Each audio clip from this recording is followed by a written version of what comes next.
So let's begin. I'm Bicarregui from UKRI and a member of the Executive Board and chair of the Working Group on Rules of Participation. I'll be chairing the first session up until the coffee break in 45 minutes time. Then we'll have a session on business models and then one on skills and training before we take the second coffee break, before we have the final session of the day on the ethics of EOSC. And then we will have the clinic as usual.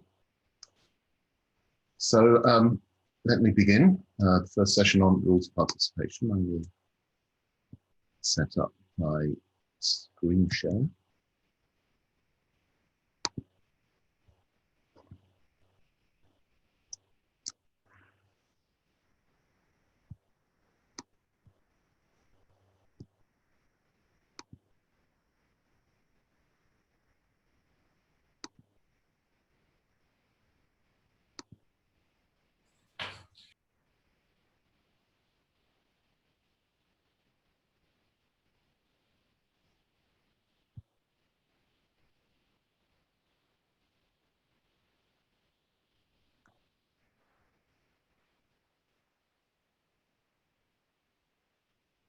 So am I sharing the right screen with the slides? Yes. Okay. Then, as I said, I'm chair of the Working Group on Rules of Participation. Horstman is co-chair and would have been running the discussion session at the end of this session, but unfortunately Wolfram has fallen ill and so won't be able to join us today.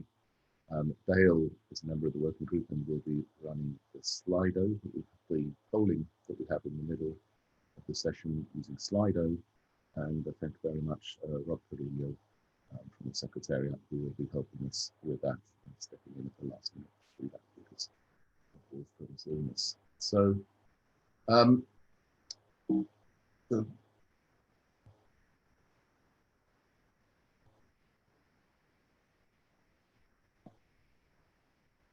So I will take about 15 minutes or so to present the rules as we have them now and the issues that are behind some of the rules, some things that are still in development, and so we'll discuss some of those. And then we will have a poll on the rules to see your opinion on whether we think those are correct, and in particular whether they have the balance being permissive to allow people to start using EOSC easily and having some constraints in order to ensure quality in EOSC. And then we will have a discussion, which will be by I think we're having issues understanding. Really? What is it? The sound is muffled. It's like very low. Okay. If I speak louder, is that better? Yes, thank you. Okay. Do say if you have trouble hearing. I'll see if I can do something with the microphone level. So firstly, the aims of the rules of participation. These are to define the rights, obligations, and accountability governing EOSC transactions. And as we'll see in the rules, that's governing all EOSC transactions with all actors. We want to balance the ease of uptake so that people can easily participate in EOSC with quality assurance in order that when you do use EOSC, you know that you have certain guarantees about the services and data that you are using. Primarily, we want, in order to make this balance right, we want to do this rather by quality assessment rather than enforcement. So we want to have a very low barrier to entry, but yet be able to understand the quality of what we get through EOSC. We take the principle of openness and transparency very seriously. So a lot of this is about ensuring that the process, as well as the resources on EOSC, the processes around managing EOSC are also open. And we're focusing initially on a minimal set of rules of participation in order to allow easy introduction, with then recognition of quality through a number of badges or certifications, which will be undertaken voluntarily. The rules themselves, you'll see, are very brief and abstract. The idea here is that those rules will be long-lived and will not need to be changed very much, that they will be suitable for people accepting as part of onboarding, that they can say, yes, they accept the rules. So we don't want terms and conditions which run into pages and pages and pages, like you do when you do some web resources. And then the more detail will be in the commentary on the rules, which I will also explain some of today. As well as being abstract, the rules have to apply to all the different resources in EOSC, and there's a great range of different resources from a great number of different communities, each with different practices. So the rules have to abstract across all those different types of resources and communities. In the working group, we've assumed that there will be governance in place. We're proposing that the EOSC Association will take control of the rules, will take the ownership of the rules, will manage their monitoring and evolution going forward. So the process we've been through over the last almost 2 years now, we took till December last year to come up with a first version of rules, which went to the executive board, and then a slightly amended version went for public consultation between February and April of this year. Maybe a lot of you will have seen those rules and commented on them. Then during this summer, we were working on the rules of participation section of the SRIA, and also refining through various internal versions of the rules to get to the current version, which again you will have seen released just a couple of days ago. And if you haven't read that yet, I encourage you strongly to have a read. The rules themselves, as I said, are very short. Compare even the first version 02, which we put out in February, the rules were already short. These are even more condensed than those, because we expect individual resource providers, individual communities to provide their own rules, which give further detail. And you'll see how that works in a moment.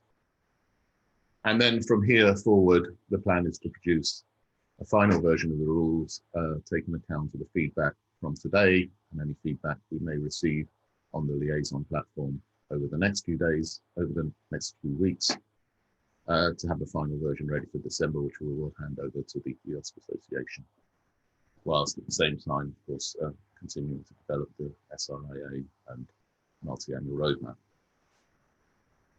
From January onwards, the EOSC Association will manage the evolution of the rules. Before I dive into actually presenting the rules themselves, I just want to go through a few pieces of terminology, and we've been quite careful to use the terminology as it's defined in the EOSC glossary, although the EOSC glossary is itself still developing. And there are a couple of terms that it's very important that we understand. So we've used the term EOSC user to define all those interacting with users, whether they are end users who are using the resources on EOSC, or whether they are the providers of those resources. So importantly, the term EOSC user includes the providers of resources. An EOSC resource is any component available by EOSC or through EOSC. This would include data, software, workflows, services, training materials, consultancies, and that access may be indirect in that a resource may be registered in a disciplinary repository, which may itself be part of a portfolio of repositories by an organization, and then that organization registers that portfolio of repositories with EOSC in some repository that is recognized as an EOSC repository. So there's a whole hierarchy or pyramid of resources. But it's important to note that you can, through registration of resources, determine what is within EOSC and what is not within EOSC. We have to be able to draw a boundary around what is EOSC, which is where the rules of participation will apply. And that boundary is defined by whether the resource is in some chain of registrations registered within EOSC.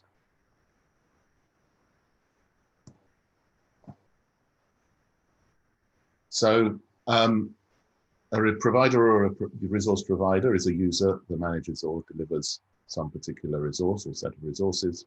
And a service provider is one that manages and delivers a service to end users.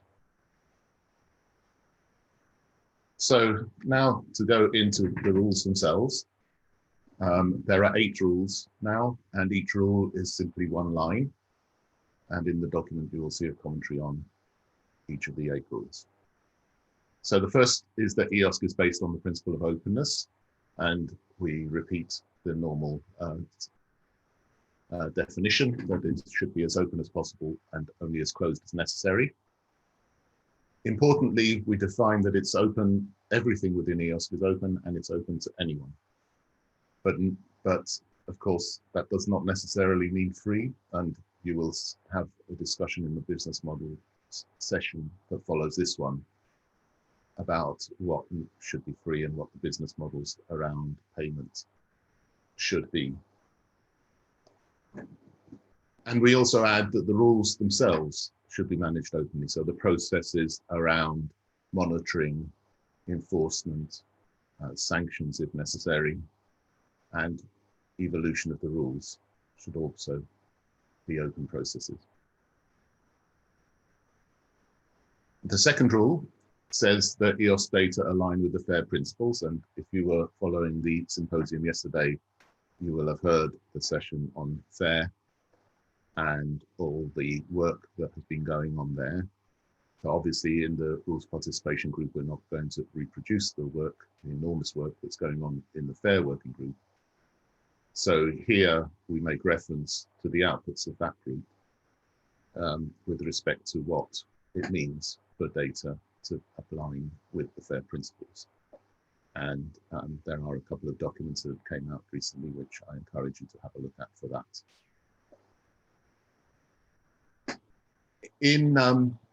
As I already started to explain, we're not going to set thresholds in fairness. We don't say you have to reach a certain threshold on a certain metric in order to participate. But we do expect participants to make a self-evaluation of how fair their resources are and to be open about that evaluation. And then there can be a discussion in the open about whether or not particular resources are fair enough. And that idea that we do self-evaluation with public openness of that evaluation sort of runs through a lot of the aspects of these rules here. The EOSC rule number 3 is a similar one to 2, but for services.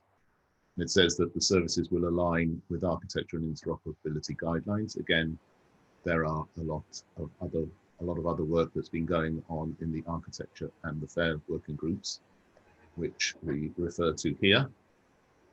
And again, we make the principle that in general, openness around self-published terms and conditions is the way to go here. So an individual resource provider can give terms and conditions for their resource, which will be stronger than the rules as we put here in the general rules. But those terms and conditions do have to comply with the general principles that are put forward in these rules here. It may be that at some point in time, some architectural rules will be compulsory, such, for example, as using particular AAI systems, authentication and authorization, or that service descriptions may have to release some metadata in a particular schema.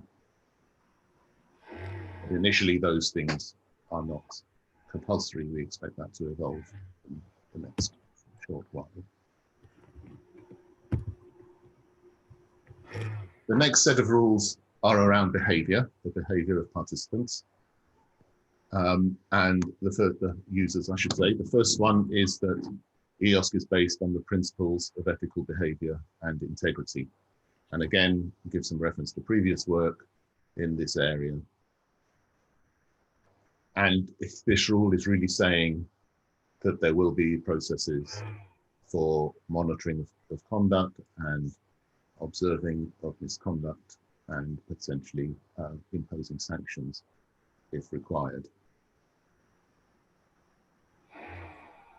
You may notice if you look carefully that I go 4, 6, 7 rather than number 5. Number 5 is on the next slide because it fits better when you're thinking about this in terms of types of rule. So now, rule 6 is also about behavior. It's about behavior of users and in particular the users of resources, the end users of resources, and it says that they must adhere to the terms and conditions of the terms of use of the resources they use. Here there are some important observations. That ownership is not changed when a resource is made available through EOSC. So the resource provider or the resource owner who has defined the terms and conditions for that resource still keeps control of those terms and conditions and makes them public. So those will be openly available, the terms and conditions, and they must be consistent with these rules of participation. And then it's likely that in a lot of cases, the onboarding process where you register to use a resource, if it's not entirely sort of anonymously open, that may include acceptance of the terms and conditions. And similarly, when a resource becomes registered with EOSC, there will have to be some sort of declaration of the compliance of that resource with the rules of participation. That again is likely to be a self-declaration from the resource provider that they comply with the rules of participation. Something at the scale of EOSC, it seems very difficult for that to be centralized, so that has to be distributed. And then, because these things are open, the community can comment on whether they believe that the terms and conditions for a particular resource are indeed compliant with the rules of participation. The kind of thing we're talking about with adherence to terms of use are forms of acknowledgement. For example, a particular resource may give a particular format for an acknowledgement so that the provider can track usage, and in particular PIDs may be used here. And that users will reference, rule number 7, that users will reference the resources they use in their work. Again, normal academic practice, but we put it in the rule to ensure that it happens and give the providers the opportunity to define the form of reference that they would require, including the PID where it's available. With referencing of data, there's a particular issue, which is, of course, that if as data gets reused and collected and reused, and those collections themselves are further collected and reused, you get quite a complex structure of referencing, if in some cases, and it might seem difficult for an end user to be able to reference all the resources they're using in their work if those resources are indeed sort of hierarchically including a cascade of successive data transformations. So this is an area where there'll need to be some work to find the right standards to enable that, noting that in some domains that's already common practice, so it is established how that can be done. The reason for this is that it enables providers to keep account of the usage.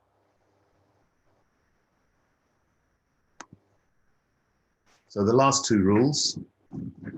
Rule 5 is about the community, and it's saying that we expect participants to contribute back into EOSC in order to increase the resource and to have a community effort to achieve quality.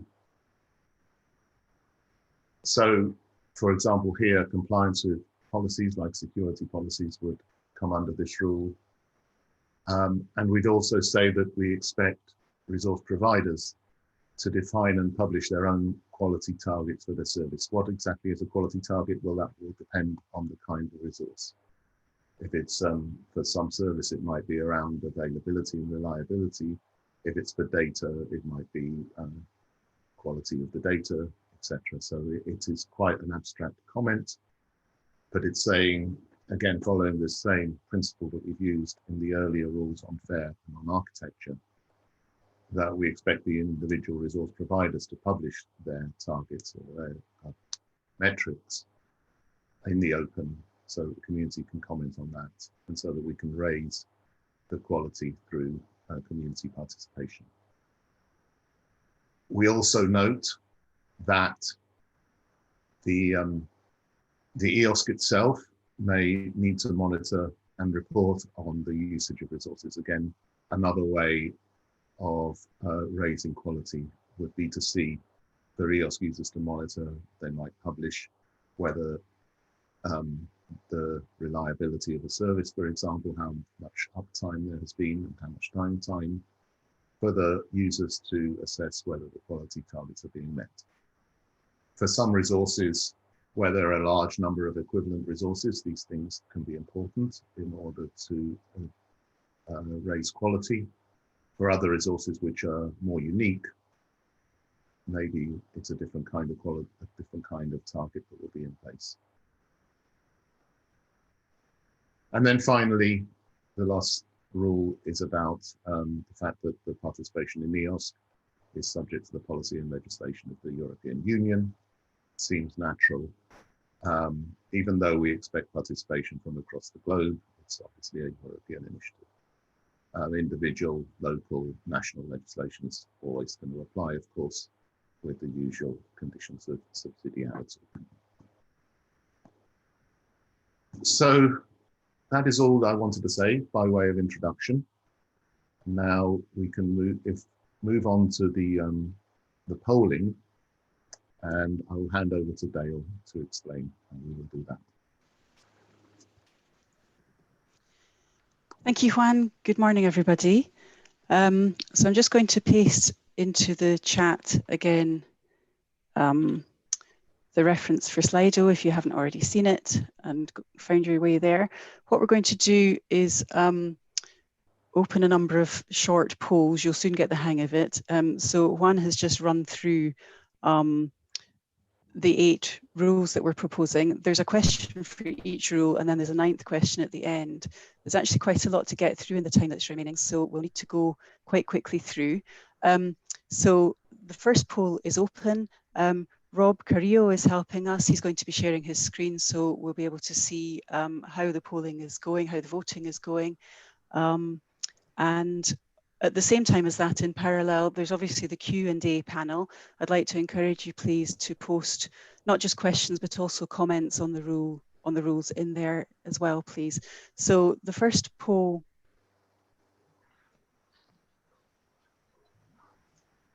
is open now, so please start your voting.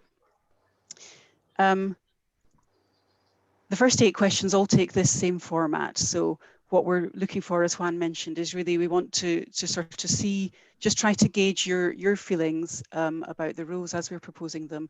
Are they too restrictive, too permissive, or are they about right? And it's the same format of question for each one. Okay, so I'll give you a little bit of time to think about that and to vote. And in the meantime, I'll hand over to Rob, who'll have a quick look at the Q&A panel. Thank you very much, Dale. So while everyone's voting, we have a number of questions that have come in. So we have a question asking about the evaluation. Is it necessary for organizations such as ERICS, which are already periodically evaluated by the EC in addition to ESFRI and member states?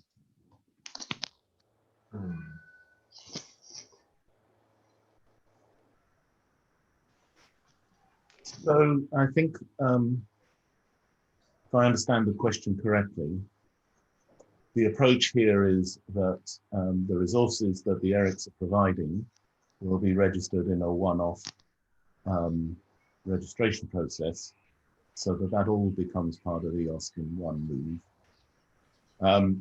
The evaluation, again, what exactly is evaluated would depend on the particular resource. So it's very difficult to say whether this would be anything beyond what is already being done within that resource.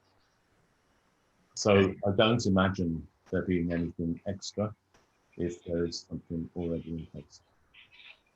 The one interesting angle to this would be that it's important to know whether EOSC is adding value. So whether a resource is being accessed through EOSC or whether it's being accessed directly might be the kind of additional monitoring that we're interested in.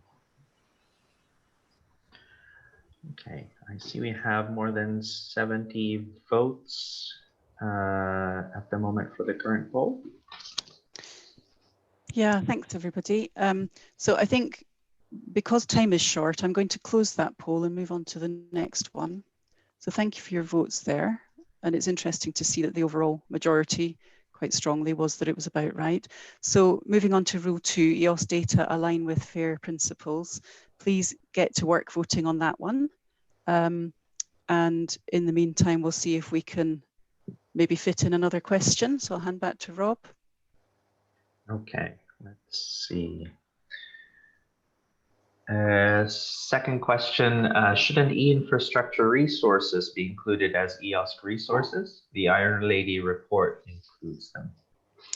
Yeah, okay, so I would say yes, they are included in the definition. As Juan mentioned, we've not followed the glossary definition on this at the moment, and so there is some discussion that needs to take place to I think really focus on the definition that we're using. What, from our perspective, we wanted was a definition that was as broad as possible. What we need to do is work with the glossary team to work out, can that be done in a manner that's compatible with the other definitions in the glossary? So there is a piece of work that still needs to be done there. But the intention really would be that, yes, the infrastructure resources would be included as part of EOSC resources, yeah, in terms of definitions, yeah. Okay, let's have a look at the polls now.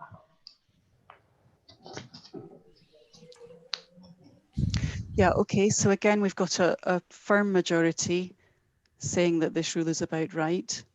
So thank you for that. It's interesting to see. I think we'll keep moving forward. So I'm going to move on to the third rule, the third poll. So Rule 3, EOSC services align with EOSC architecture and interoperability guidelines. So please vote on that one. I'll hand back to Rob for questions or comments. Okay, we have a question from Philippe. What does Rule 8 imply for DAPA, for instance? Will we still be able to use Google Docs everywhere on EOSC? Cheeky wink. Yeah, now that is at the moment, of course, we can. Whether that will persist forever, I find it hard. This is my personal view. I find it hard to imagine that it won't be. We have had discussion within the working group that researchers will need to use tools that are not part of EOSC forever. EOSC cannot be absolutely everything. So tools like Google Doc for example, could be used by researchers even if it were not part of EOSC. Or we could come to some arrangements where it becomes part of EOSC under certain conditions. So that would be for individual discussions between the resource and EOSC. But we cannot pretend that EOSC will be everything that every researcher needs to use. There will always be tools outside. Okay, thank you, Juan. Meanwhile, let's have a look at how our polls are doing. Yeah, okay, good. Another majority saying it's about right. there's a few that are commenting that this rule looks too restrictive. It might be interesting to see if anybody would like to actually comment about that. So if anybody wants to, I think you can ask to unmute in the participants panel. So if anybody would like to do that, then you're more than welcome to explain to us if you voted that the rule is too restrictive, or indeed if it's too permissive.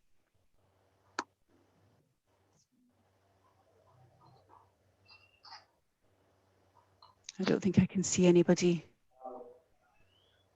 asking. No, okay, so let's keep moving forward. I'm going to close that poll and move on to the poll for vote for Rule 4.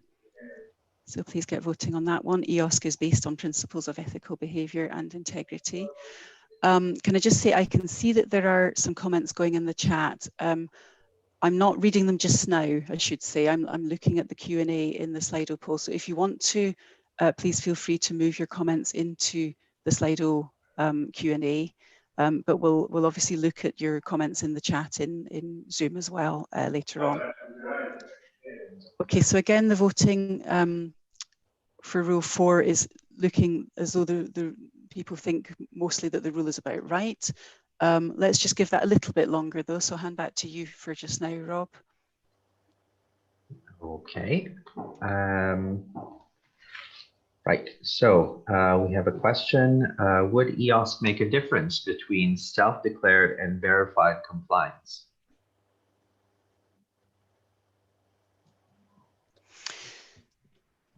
I'm happy to, yeah, well, I think here it's the principle of openness that answers the question for us. A self-declared compliance is self-declared and a verified compliance is verified. And we make both, we make it open as to which it is. And then it's for the individual resource and their funder or whoever is monitoring and managing that resource to take decisions depending on that. I think the interesting case would be where it's verified that a self-declared compliance does not, you know, that the resource does not meet its self-declared whatever. That would then be where we start looking at why.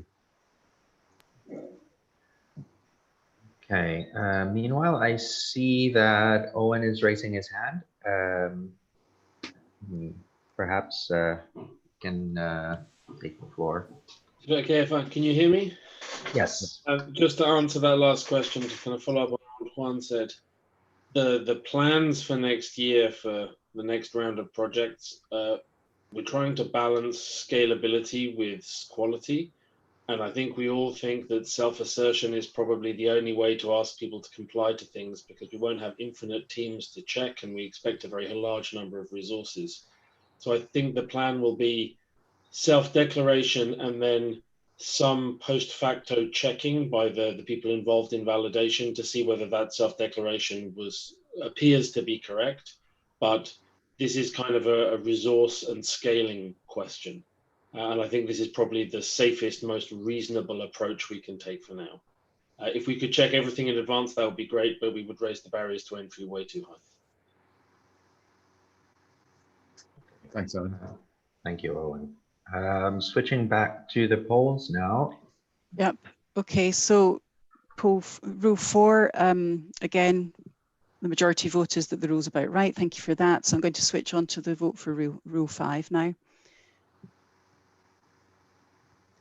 So Rule 5, EOSC users are expected to contribute to a successful EOSC and active EOSC community. And back to the Q&A. Okay. At the moment, there's a question if wait a second. Yes. Okay. If EOSC is a catalog of catalogs, how do you ensure the rules of participation are adhered to for resources in a secondary or tertiary catalog? Yeah, so this was dealt with. There's actually a footnote that's relevant to this. From memory, I think it's Rule 1. I'm not certain, but it is mentioned in the draft proposed rules. So there is a sort of a form of iteration that I think is what's being recognised in this question. So I mean, essentially, the resources do end up being EOSC resources by virtue of this iterative process. So the rules do end up applying. Yes, that's correct. So it's one of the challenges I think that EOSC presents, in fact. So we have recognised it in the rules. Yeah.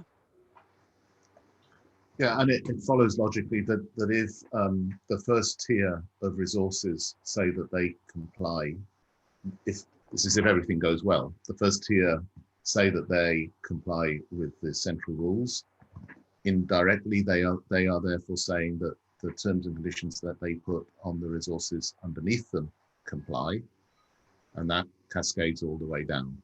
So the strength of the rule does cascade all the way down by its definition. How you would actually monitor and enforce that would again have to be done locally within each resource, in each tier. Okay, going back to the polls. Yep, thank you. We need to move on. So again, the majority, although a slightly smaller majority this time, is saying this is about right. I think because time is getting short, we need to move on though. So I'm going to move to the poll for Rule 6. EOSC users adhere to the terms of use of the resources they use. And while you're voting on that, let's see if there are any questions relating to that. Okay, switch.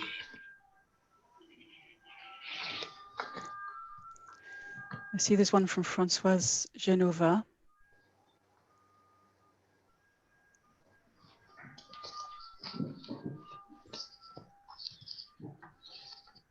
Okay, this is a question, Dale.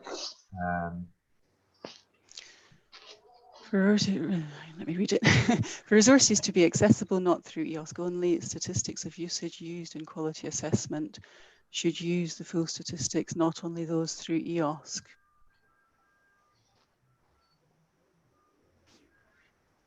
Yeah, it's an interesting point actually, Françoise.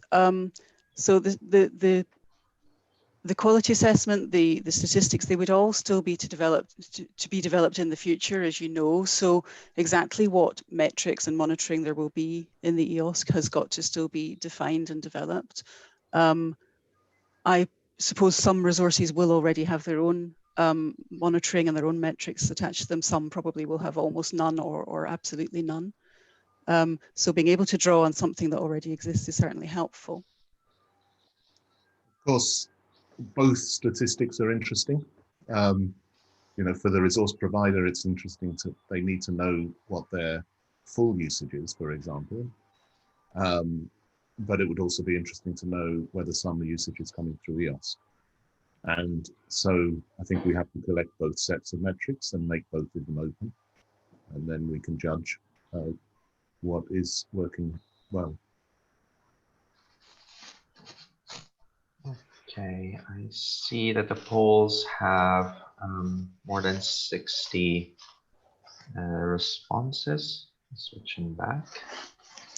Yep, okay, and a clear majority on that one. So let's move on because we're getting very short of time. So Rule 7. Try to vote quickly, please, because I think we'll just move straight on to Rule 8 as well. So EOSC users reference the resources they use in their work. So at the moment, everyone's agreeing with this. It's true, it's hopefully a fairly uncontroversial rule, this one.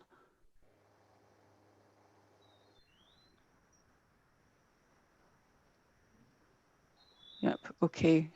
There's a strong majority. I think I know it's a short time, but I'm going to switch to Rule 8. So participation in EOSC is subject to the policy and legislation of the EU, and I see that there have been a few questions posted about this actually.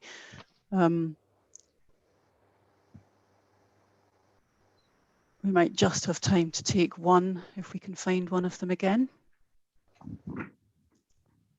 Okay, we do have one. Let me just switch really quickly to the Q&A. So we have a question from Bob Jones. Has any legal expert reviewed Rule 8? subject Rule 8, participation in EOSC is subject to the policy and legislation of the EU. So that is underway right now. So we are having, within the EOSC Secretariat project, there is an activity to review the rules of participation that is going on right now. Okay. Thanks for that. Okay, so I said there was a 9th question, and I think we've got a tiny bit of time left at the end here. So I'm going to close the poll on Rule 8. Thank you for your votes on that. Here is the final question. Please suggest any additional rules you feel should be included. So if there are suggestions in there, in addition to anything that maybe has been posted already in the Q&A, which I might not have already had the chance to read, please do put your suggestions in, and I would say we'll leave that question open as well, actually, beyond the end of the session, because I think it would be very interesting to collect suggestions on this. But obviously we've boiled things down to the set of 8. The number varied over the time that we were drafting things, but we ended up with 8. As Juan explained, we were trying to keep things short and simple at that top level so that the rules were able to be easily digested, at least at their kind of top level, albeit that there is quite a lot of complexity underneath each of them. But of course, when you're very close to things, it's possible to miss things. So yeah, some good suggestions coming in here. So national legislation, yep. Conflict resolution. Commentary about Rule 8 that it might need to be in the actual rule, yes. Conflict resolution, I think, there is a reference actually to it in, I can't remember if it was Rule 1 or Rule 4 or 5. There is a mention there relating to that.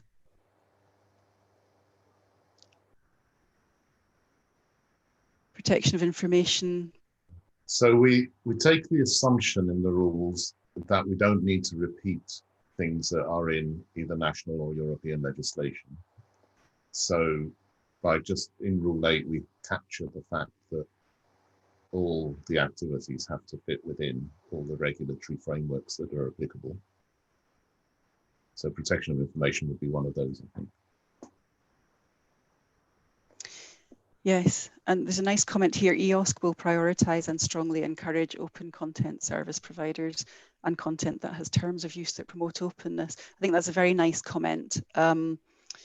We could look at trying to knit that in, actually. It's certainly intended in what's in there, but it may not be actually specifically stated yet. So it might be nice to try to knit that in, actually. So thank you for that one.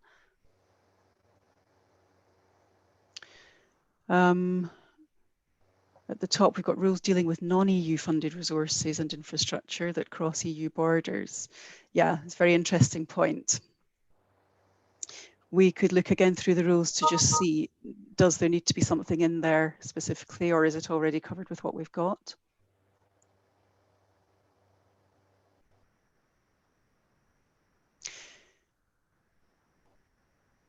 The question here about whether the rules should require that all resources should be fair, not just data. I think that's addressed in the rule about fairness, actually, recognizing that that's an evolution over time. Yeah, the one at the top at the moment, the greater focus on being global facing is interesting. That we certainly intend EOSC to be global facing. We do say it's open, the resources are open to anyone. So that's anyone, including people outside Europe.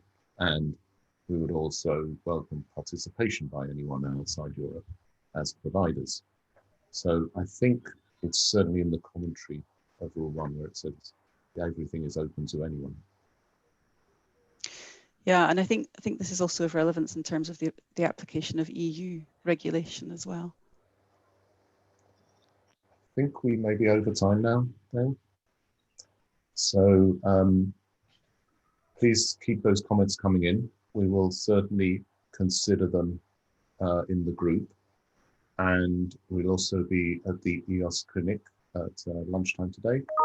We can have a further discussion there of the points being raised.